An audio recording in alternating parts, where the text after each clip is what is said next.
Yo, what's up friends? Welcome back to Angel in Tech. Today I'm going to be doing episode 3 of Python coding questions. I'm going to be going over student information and ice cream machine combination. If you haven't looked at episode 1 or 2, I will link those in the description down below. Make sure you hit the subscribe button, like, comment, and hit the notifications as well so you can keep up to date with what's going on this channel and so you can learn some new things. But yeah, let's get started, have some fun, and code.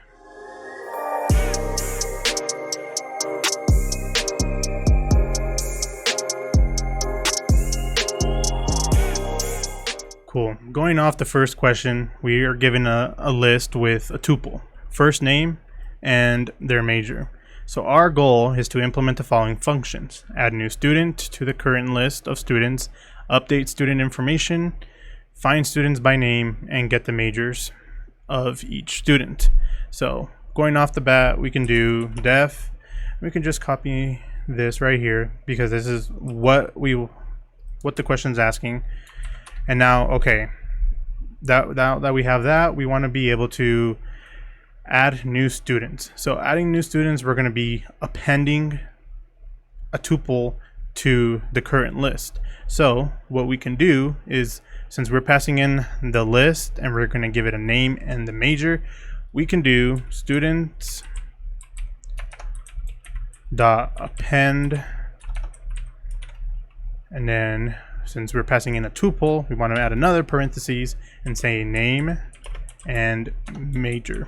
So the cool thing about this is that the append takes in one item, which is this. A tuple is an item that contains the key and the value, and that's all we need for that. So we can test that out, and we could call this and say add. Oh, first we should also add this, so that way we can run this. Cool, we have that. So now we can call this new function add new student. We're going to pass in the current list and a new name. We can do Angel, and then we can do computer science. All right, now we got that. Now, and now that we have that, we can do print students. And boom, we have Alan Anderson, computer science; Edgar Einstein, engineering; Farah Finn, fine arts; Angel, computer science, which is really cool. So the next goal is to update student information. And this is going to take the student list, the index, name, and major. So we want to make sure we do that. So we can add it right here, do def update student, and takes in the students list, index, name, major. So that's not what we want. Cool. So again, easy, we call in the list, and to update it, we're going to want the index. So depending on the index, we just say index because the person will be passing in that value, and then is going to equal to either updating the name and the major. Oh my goodness, I can't type. Major. Okay, we could run that. Cool, we added the student. Now up here we can update student. Let's say we want to update the name Angel, so we could do update student. So we pass in our students list, the index. So we got to remember where we put the index, and right here so this is index 1 or index 0 and position 1, index 1 position 2, index 2 in position 3, and index 4 in position, or index 3 in position 4. So we have 0, 1, 2, and 3. So we're going to pass in value 3, and we're going to put Angel Santana, and then for the major, we're just going to keep it the same, and we're going to say computer science. Cool, and it updates to Angel Santana, which is exactly what we wanted. There is a more efficient way that if you don't want to change the major, you can pass in a conditional where if major is not changed, then you don't change it, and so on with the name as well. But this is just forward, and we'll answer the question in the interview. All right, the next problem is find students by name. So we can do def find students by name, and we're passing in students and name, so we don't really need anything else. So right here we're going to return, so there could be multiple students with the same name or not, so we want to make sure we return a list. So we're going to return, we're going to do student for student in students if name in student in the first row, in the first value. So we're just going to be looking at this. So we're accessing the list, and then we're only accessing the first value of the list. So we can do that, and then to test it out, we could do, we're going to put this inside a print statement, and then we're passing in the list, and then we're passing in the name. So let's see if that works. There we go. Angel Santana. And it also works if you just type in the last name. It should work for Alan as well. Yep. Because it's looking at whether or not this name is in this first value right here. If it's in this string, then it'll return. I think the problem would be if we have this, it returns all of them because there is a space between here. So in reference, if you were to use this in an application, you want to make sure that you handle that, because obviously I don't think anybody's going to have a name with empty, or unless somebody forgets to put in a student's first name, then, or student's first and last name. Of course, that would cause some problems. So just be aware of that. But for most cases, this is acceptable. Cool. And now our last problem is get all majors. So we do def get majors, and we're passing in again students, just because that's all we need. So now there's two different ways that you can do this. You can return an array, and like how we did right here, where we access a certain position in our tuple within the list. Or you could also do it in a key value pair. So you could do return, and we're going to return array because we want all majors. So we'll do value for key value in students, and this will return, because this is the key and this is the value, it should return it. We can test it out one more time. Yeah, we'll do a print statement again, get majors, and we're just passing in the list. Yeah, we got computer science, engineering, fine arts, computer science.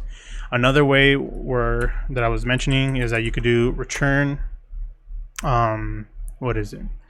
Oh yeah, return, because we're returning a list again of the majors. Return student, position 1 for student in students. So this is accessing each individual tuple, and then it's going to access the first value in the tuple. So these two do the same thing. I personally just believe this one is more effective, but it's really up to you. It answers a question, and it answers what the interviewer is asking.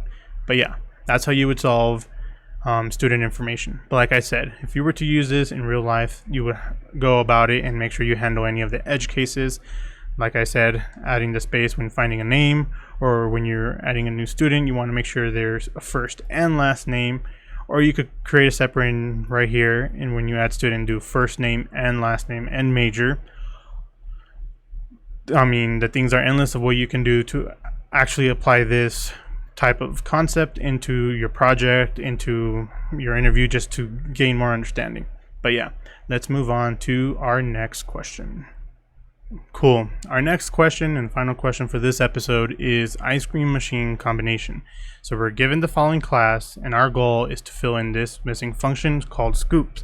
So we're going to create all possible combinations of ice cream flavor and toppings. Again, there's only one topping and one ice cream scoop allowed. So if you have, let's say, chocolate, you can only combine it with topping 1 and then chocolate topping 2. You cannot do chocolate strawberry with topping 1 and topping 2. No, it's just going to be chocolate and topping. So pretty straightforward. So the way we want to do this is we're going to save this in a list where we have a combination. So we'll just call this result is equal to an empty list. So now we're going to want to go in through our flavors. So we could do for flavor, we'll just call it f in self.flavor, because we're passing in ice cream flavor will be a list and toppings will also be a list, so we can just pass those in. So for f in flavor, and then for top, we'll do for t in self.top, because again, toppings is a list and we want to make sure that we get both of those.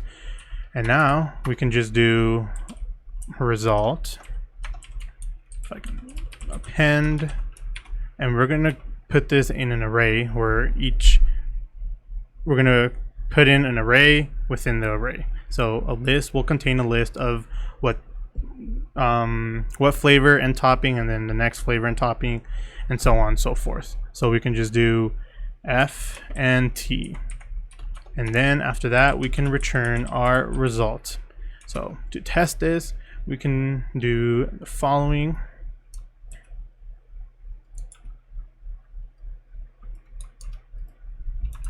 Cool. So now we have vanilla chocolate sauce, vanilla with strawberry sauce, chocolate with chocolate sauce, coffee with strawberry sauce, coffee with chocolate sauce, and coffee with strawberry sauce. Again, these things you can add more or you can add less.